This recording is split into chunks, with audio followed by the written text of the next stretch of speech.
Okay, so we've got an email from the southern section of the A.F.P.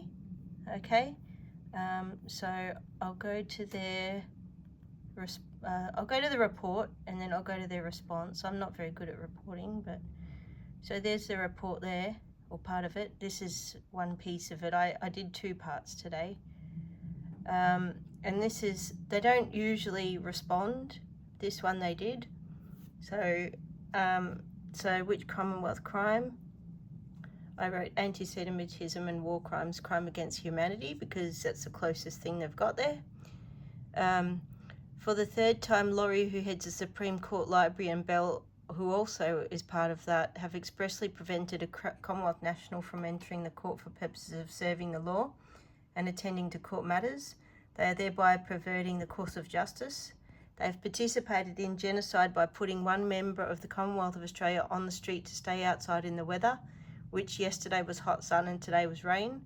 They have participated in genocide by attempting to stop our cultural expression and by attempting to stop us from studying our own family material that is housed in that Supreme Court of Victoria Law Library, and stopped us from being able to work in that safe work environment as litigants to the cause of solving homelessness, done against us on our own land, in our own country by foreign anti-Semitic, anti-white actors.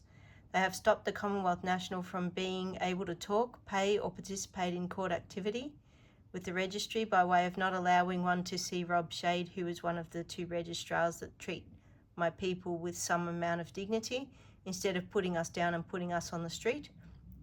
The excuse is their express victimising me for asking why the staff were not giving my Christmas cards as an Israelite tradition to express gratitude for assisting me while I'm homeless and for having me out of the weather while I have needed that assistance. And as I am unwell, I guess I will now die on the street. Never mind, let the homeless Israelites die in our streets. I saw 7 of them on a walk in the city one early morning before the UN peacekeepers, Victoria Police, woke them up to move them out of the doors of Versace and so forth. In addition, they are committing anti-Semitism, anti-whiteism, as has the registry done on previous occasions.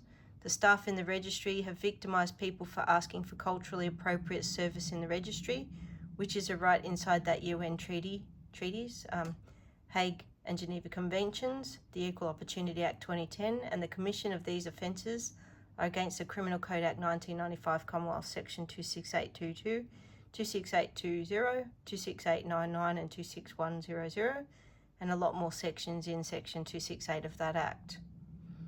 So it only provides a small amount of text, so you have to get it very specific. This is part 1, and then there was another part. They haven't responded to the other part, but I think they've acknowledged traditional owners and custodians of the country, but not us, of course, because we're the Commonwealth. They pretend they're solving the Commonwealth law, but in fact they're doing the total opposite. So they're saying this is not a Commonwealth thing. Let me just find their response. I moved because I was itchy. So they wrote back. Let me just find where they wrote back. I thought that was it, but hang on. Thanks for your email. I've read over your information, and unfortunately there are no Commonwealth crimes the A.F.P can investigate. Please take care of yourself. Like, no Commonwealth crimes, but apartheid against my people is okay. I mean, they're committing it here, so of course they're not gonna. So they're committing that by self-admission. I said, you're responsible for taking care of me as the fiduciary obligants to the Commonwealth of Australia. All of the issues raised are being done against the Commonwealth in each instance. I will commit suicide by simply being outside and unable to participate. Do you support this? Silence will be taken as the affirmative to it. So if there's no email, you will all know that they're complicit, and they affirm that they don't really care about genocide. It's just a little feature on the internet that they said they pretend. So these are the people. There's a couple of people in there, PSOs and so on. even though they know me. Apparently they don't want to let me in, and so they become robotic in not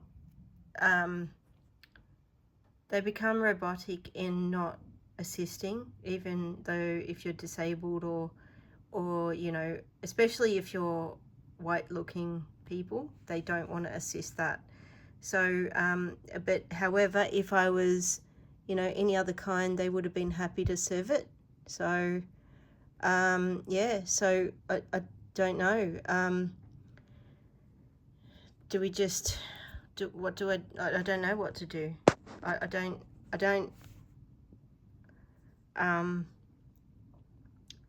yeah, I just don't know really from here. I like, because I'm not allowed in the court building, which is totally stupid. I've been there just going many days during the week just to keep myself going, but it looks like I won't have anything to keep me going now.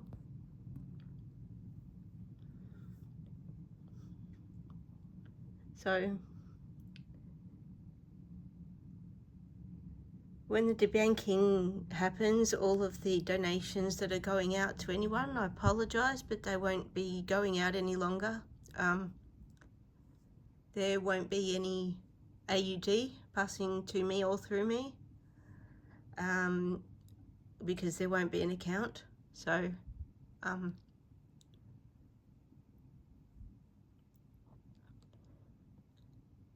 someone said to me I could go and join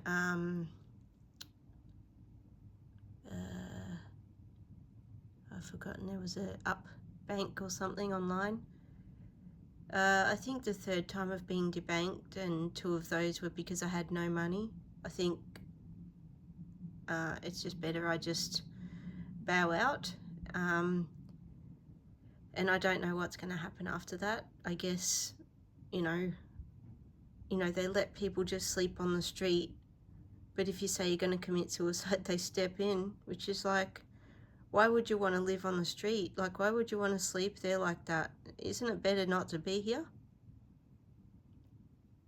So I don't really know. I think the A.F.P is misplaced in that they shouldn't be approving this type of genocide. And just the anti-Semitism and anti-whiteism in the court library, you know. And I didn't say it was my spot where I sit. I asked simply if a table was going to be there, or is it going to be put back, or you know, because I need to know if I need to go to another spot. And so, you know, once you've got a problem, it's just like everyone's just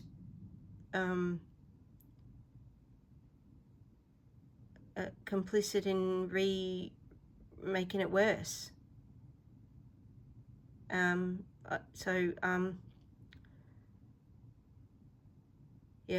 so I'm really disappointed, but keep reporting, because these are indeed Commonwealth crimes. So whoever this individual was who answered it is just adding another thing. And even when it's against one person, it's still a crime against the Commonwealth, because we are in the Commonwealth. We are the Commonwealth. The people are the Commonwealth. It's not, you know, you can't be separated from it, because it's indissoluble. We have to get our minds around that this is just, imagine considering someone else above and genociding all else. And believe me, non-whites are not being genocided. People are saying, oh, it's just them as well. That's not true. So can you imagine someone saying there are no Commonwealth crimes the A.F.P can investigate? So the Supreme Court of Victoria Law Library is allowed to commit genocide against us. And I'm astounded, because how does that work?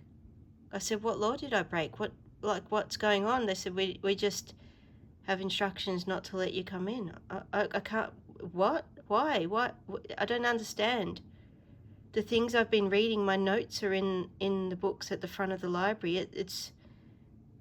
I was starting a charity to help homeless people not to be homeless, like myself and others.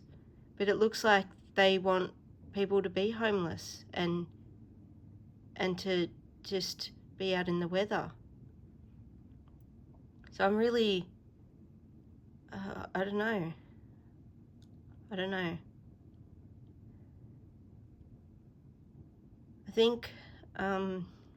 I think it doesn't really, well, my life doesn't matter. But what about all of us? All the rest of us?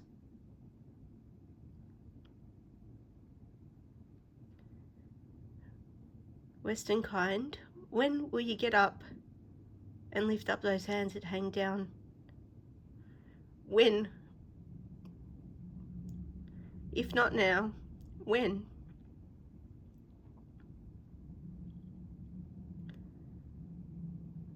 Because all those actions you're doing independently without supporting people like me and like that woman who did an action, and it gets totally rebuffed because they're by themselves. You're not uniting together and you're not helping us. I've given you information. My number is 0468493964. You've had opportunities to connect and to join my team. And you don't want them. You don't want to join up.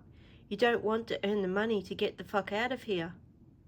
You don't want to service other people with hope and dignity. You just want us dead.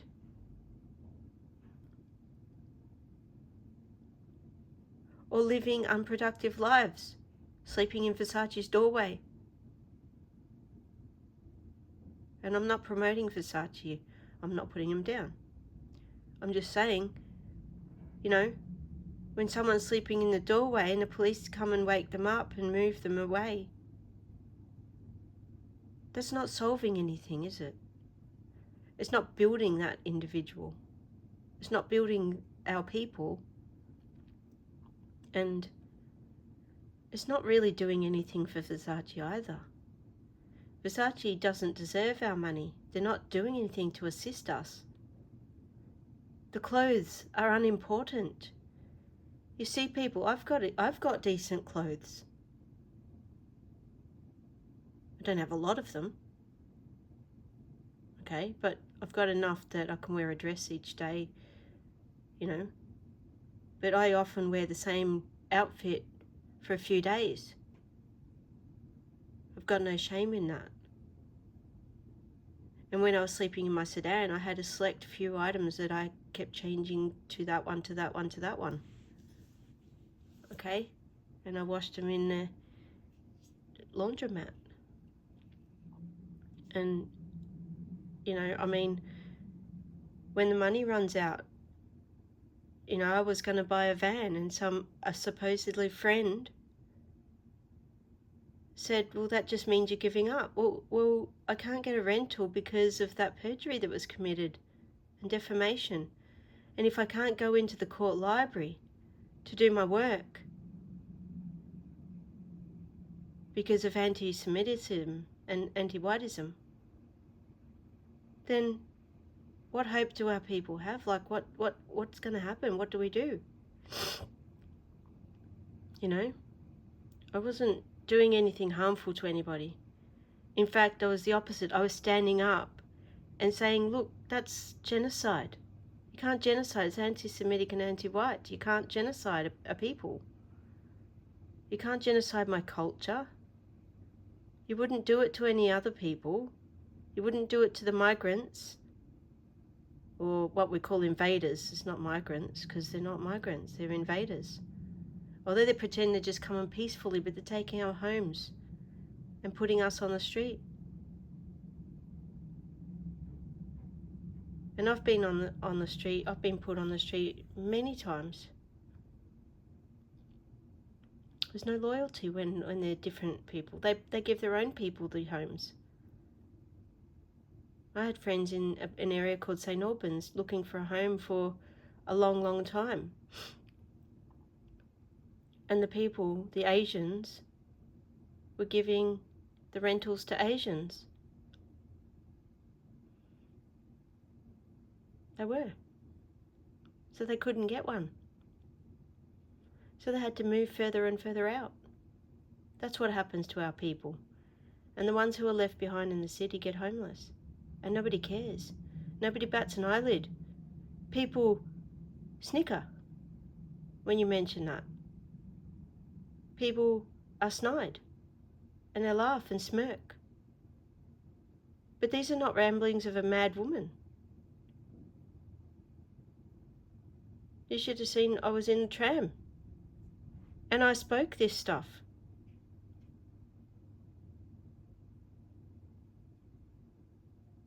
You know, in the tram, loudly, so they all heard. And one woman said to me, you know, that's all possible that, you know, can be done. Because I said, why don't we just get this Grand Hyatt and whatever other hotels and grab a couple of rooms and put the people in them, house them. And she said, it's doable. I should have said, well, get off your ass and do it. Join up with people, help them, help us. We're going homeless in our own country. Do something. Everyone in this tram is responsible. They don't have comments to make. You know why? Because it's their fault. It's all of our fault. It's all of your fault. Everyone's fault. That they're not standing up together, 2 by 2 and more, in the mouths of 2 and 3. Because we're by ourselves. So we've got no witnesses because we're by ourselves all the time. The selfish individualism, it's got to go. The only reason I'm alone is I've invited people and they don't come. It's like, how many times have I gathered you as a hen would have gathered her chickens and you would not? And these white women, white Western women, in positions of leadership are incapable, incompetent, and they put us on the street. But they're living off the backs of our fees that we give lawyers and courts and all of these things. I mean, they're living off the slavery of the IMF over us. And when I'm debanked, unfortunately, all my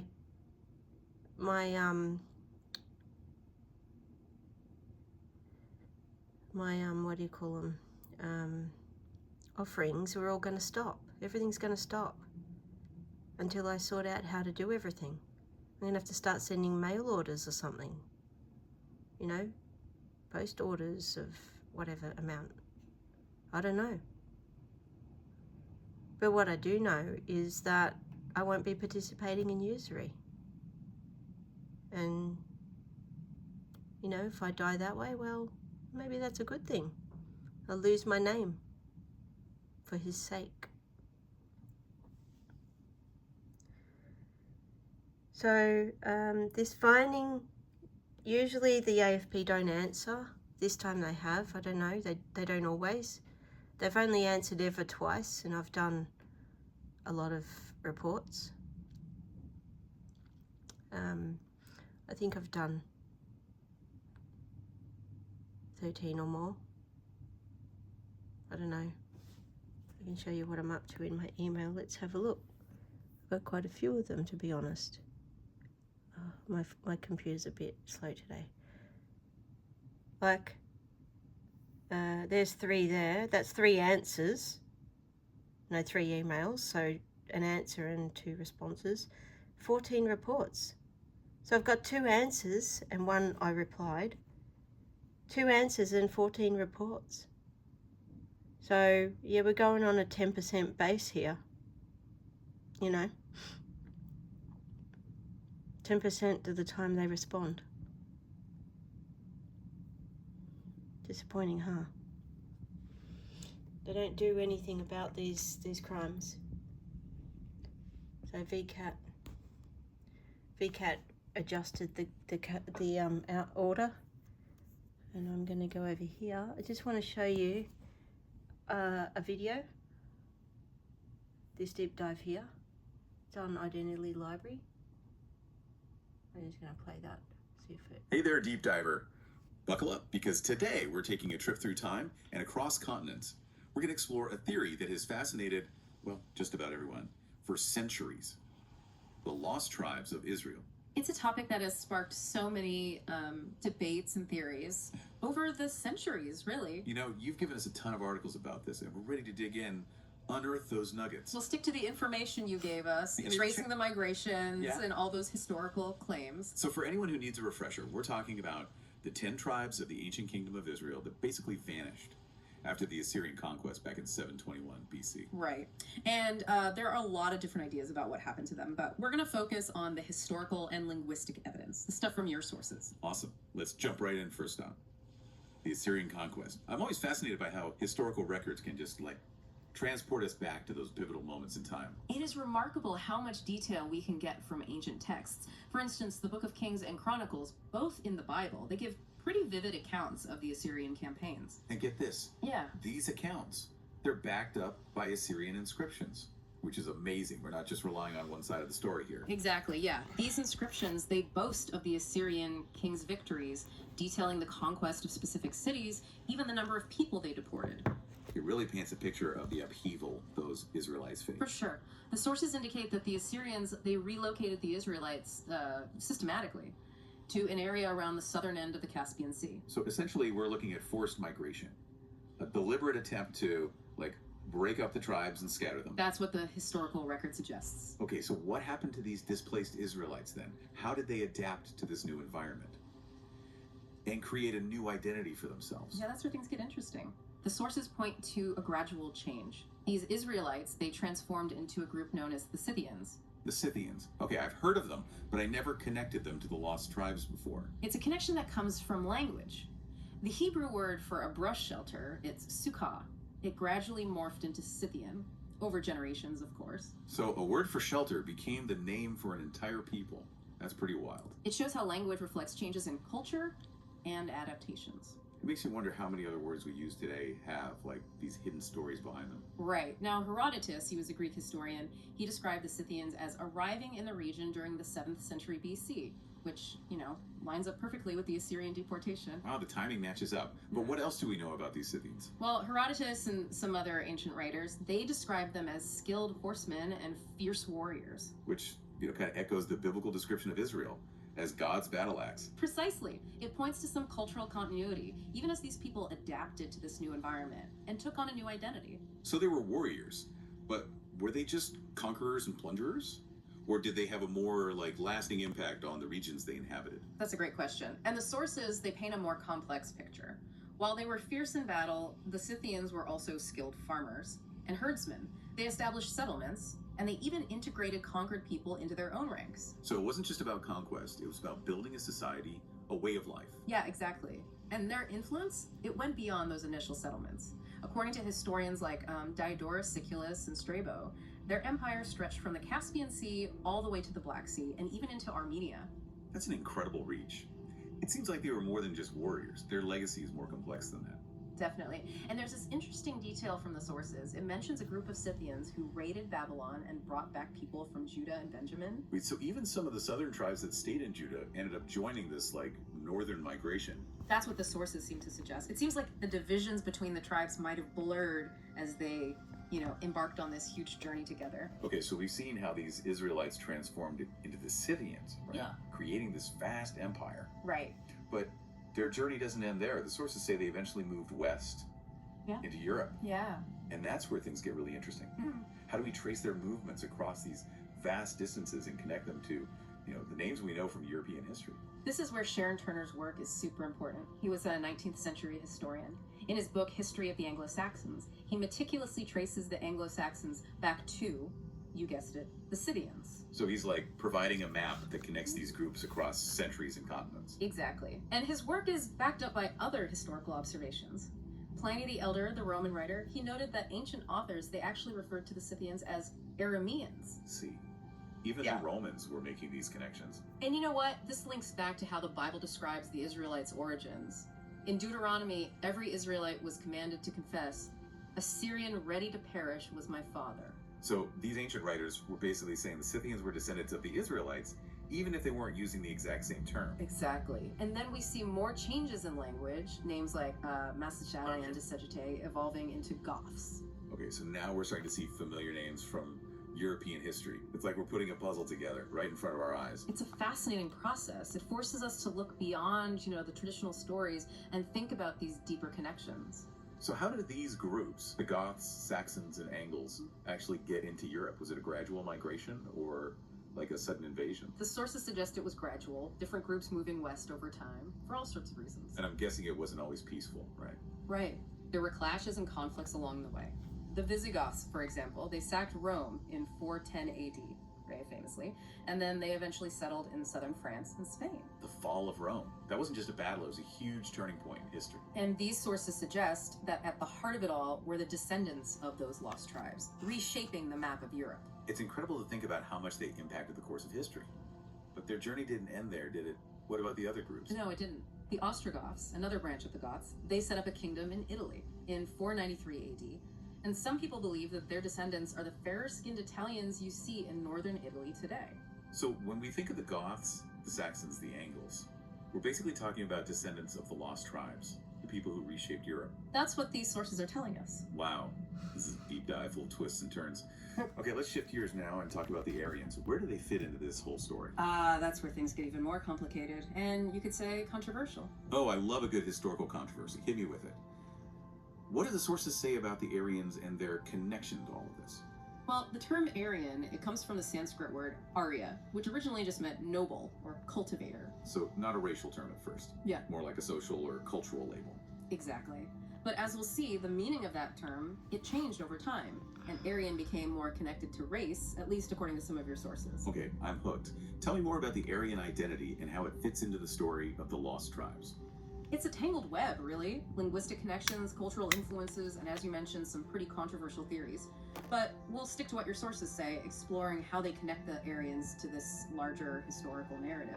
Sounds good. So where did the Aryans come from? What do these sources say about their origins? Well, your sources have a few different theories. Some say Central Asia was their homeland, others point to southern Russia, and some even suggest Mesopotamia. So no one's really sure about their exact origins. Not surprising, considering how far back we're going. True, but what's interesting is that some of these sources propose a link between the Aryans and the lost tribes. Really? What kind of link? Are they saying the Aryans were part of those migrations that led to the Scythians and the Goths? Some sources do suggest that, yeah. They say the Aryans might have been part of those early Scythian migrations, or even descendants of the lost tribes who, branched off and migrated to different places. So we could be talking about a much wider spread. Not just Europe. The lost tribes might have left their mark all over the world. It's an interesting possibility. But it's important to remember, these are just theories. We need to look at them critically, examine the evidence carefully. For sure. We love digging into history and uncovering all the mysteries, but we also want to stay grounded in the facts. Exactly. And the sources you gave us, they offer some clues and connections, but they don't give us all the answers. Okay, so what kind of clues are we talking about? What evidence do these sources give to support this Aryan connection? Well, for instance, there are these references in the Puranas. Those are ancient Hindu sacred texts. They mention places like Varaduip and Swetasela, which some scholars think might be Western Europe and England. Whoa, ancient Indian texts mentioning places in Europe. That's pretty wild. Are they saying that ancient Indians knew about these lands like thousands of years ago? It's possible, but we have to be careful with these interpretations. The sources themselves say these claims need careful examination. We have to separate fact from speculation. Of course. But even the possibility is exciting. It adds another layer to the whole lost tribes mystery. Definitely. And speaking of mysteries, your sources also mention some, more controversial theories. Theories from scholars like Barry Fell, Cyrus Gordon, and Thor Heyerdahl. Okay, I'm all ears. What are these controversial theories about? Even more far-flung migrations. You bet. These scholars thought there might have been pre-Columbian transoceanic voyages. meaning people were crossing oceans and reaching distant lands long before Christopher Columbus. Wait, are we saying ancient Israelites were sailing across oceans? That's a bold claim. That's what these scholars are suggesting. They point to different kinds of evidence: linguistic similarities, cultural practices, even physical remains that seem to point to contact between ancient Israelites and these faraway places. Not only are we talking about migrations across continents, now we're talking about journeys across oceans. It makes you wonder, doesn't it? How far did these ancient people really travel? And what traces of their culture are still out there waiting to be discovered? Those are great questions. And while we might not have all the answers right now, your sources give us a glimpse into the potential scope of these ancient journeys and the lasting impact of the lost tribes of Israel. They really push us to rethink the traditional stories of history and explore these alternative possibilities. It's like we're peeling back layers of time, uncovering hidden connections and questioning what we thought we knew about the past. This deep dive is already blowing my mind. Welcome back to our deep dive. We're unraveling this intricate story of the lost tribes of Israel. We've traveled with them from ancient Israel through their possible transformation into the Scythians, and finally, to their arrival in Europe. It's been quite a journey already, and I'm really excited to delve deeper into the Aryan civilization. Based on all those sources you've gathered, what kind of society did they build? What were their beliefs, their values? Well, one thing that really jumped out from these sources is how important the family unit was to them. Interesting. So, not the triad as a whole, but individual families as the core of their society. That's what it seems like, based on the information we have. The father, he was seen as the head of the household, the one responsible for, protecting and providing for his family. A very patriarchal structure then. Yes, you could say that. But it's worth noting that the father's role wasn't just about power. It was seen as a duty, a sacred responsibility to care for the family. So, more like obligation and responsibility, not just dominance. Exactly. And this focus on family, it's emphasized even more by their reverence for marriage. The sources describe it as like a sacred bond, essential for their society. It's fascinating to see how these ancient values might have influenced later civilizations, even our ideas about family today. It's like echoes of these beliefs are still around. Definitely. The sources suggest that the family, it was the foundation of their whole community. Okay, so strong families, strong society. Makes sense. But were they like a strict or rigid society? What else do these sources say about their beliefs and practices? Well, another key value that comes up a lot is the importance of private property. Interesting. So not a communal sharing everything kind of society. Not according to these sources, no. They believed private property was essential for families to be independent and stable. I can see that. If the family is the core unit, then having a secure base, both physically and economically, would be super important. Like a man's home is his castle. Exactly. And this respect for private property, it applied to their living spaces too. The sources mentioned that they preferred to have their houses separated, with space around each one. Wow, so no crowded apartment buildings for them. They valued their space and privacy. Seems that way. They liked their independence and their homes reflected that. It's so different from some modern cities, where space is so limited and privacy feels like, a luxury. Yeah, very different times, different values. It also shows that these groups, even though they were warriors, they weren't just focused on conquering. They appreciated the simpler things, like family, home, and community. That's a great point. And that connection to their land, their families, it might have been what gave them strength, that resilience as they faced those challenges of migration and conquest. Yeah, like that saying, home is where the heart is. Even for warriors, the idea of home and family meant something deep. Absolutely. For them, home wasn't just a place, it was a way of life, a set of values, a feeling of belonging. Now, if you look at how they govern themselves, there's some really interesting details in these sources. Oh, I'm curious about that. How do they rule themselves? Was it a strict hierarchy or something else? From what we can gather, the Aryans really preferred local rule. So not a big centralized power structure. No. It seems they liked a more decentralized approach, where each community had its own autonomy. So kind of like independent city-states, each one managing its own affairs. In a way, yes. Each community had its own leader, and they didn't like the idea of centralized authority or huge empires. Sounds like they were suspicious of too much power in one place. They preferred self-governance. Yeah, exactly. And a lot of scholars who have studied these ancient groups, they highlight this preference for local rule and freedom. It's incredible to think that these ideas, ideas that are so central to democracy today, might have roots in these ancient societies. Like the seeds of democracy were planted way back then. It's an interesting connection to think about. It shows how powerful those ideas are, how they can transcend time and culture. It's like they were laying the foundation for the political systems we have today, emphasizing individual liberty, local control, all that. That's a fascinating perspective. Okay, so we've got family, private property, local rule.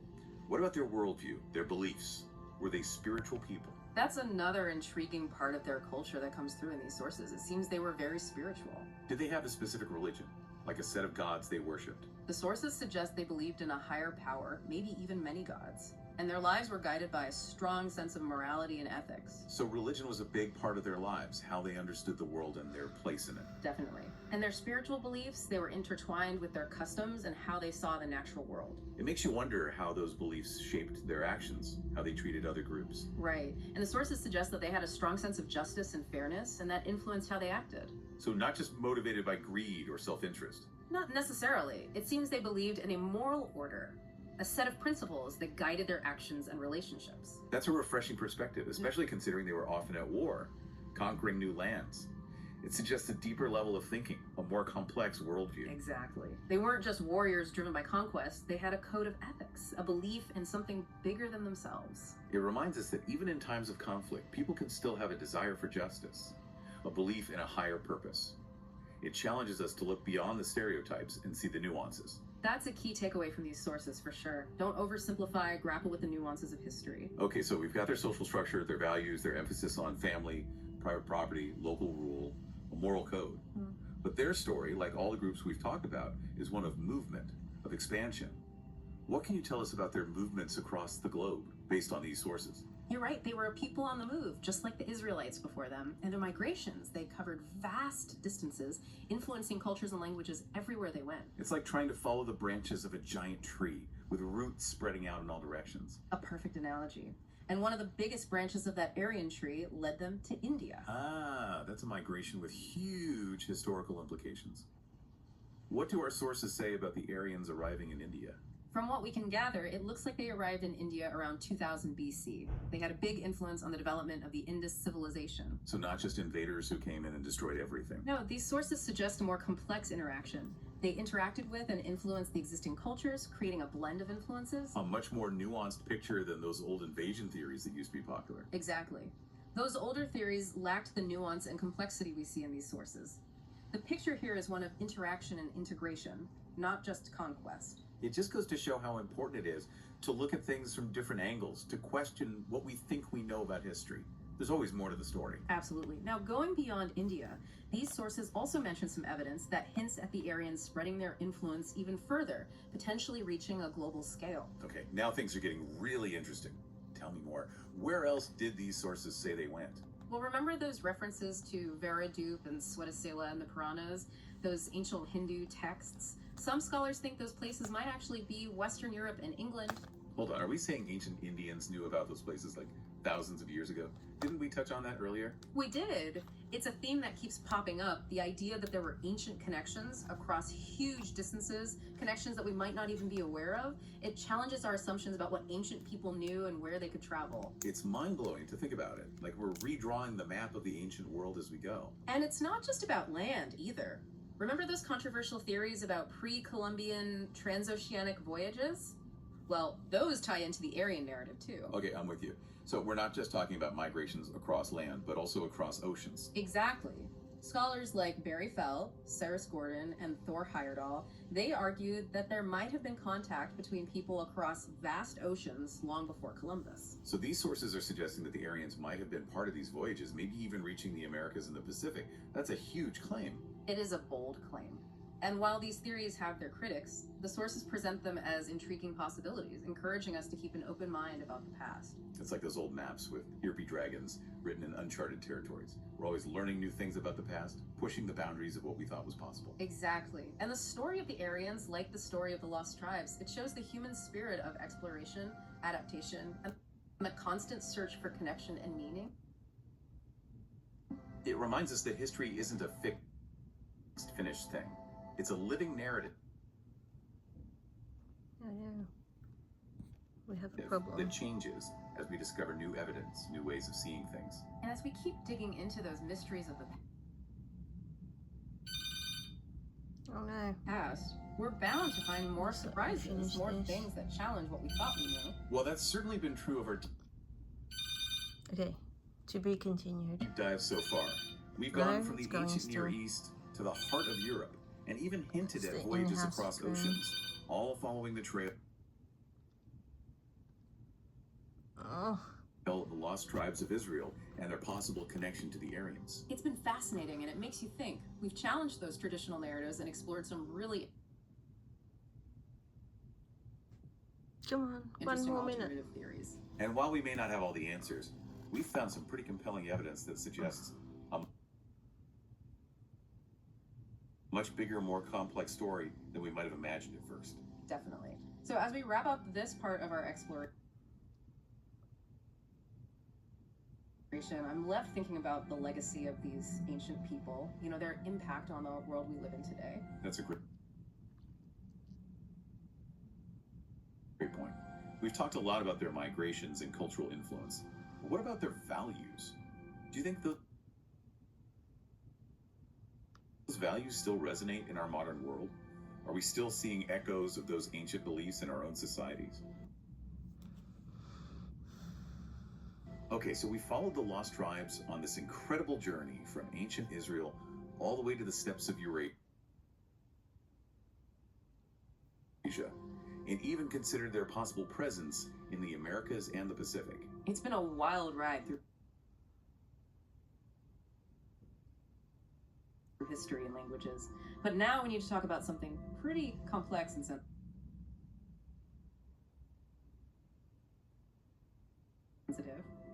Race and identity, especially as it relates to the Aryans. Definitely a conversation that requires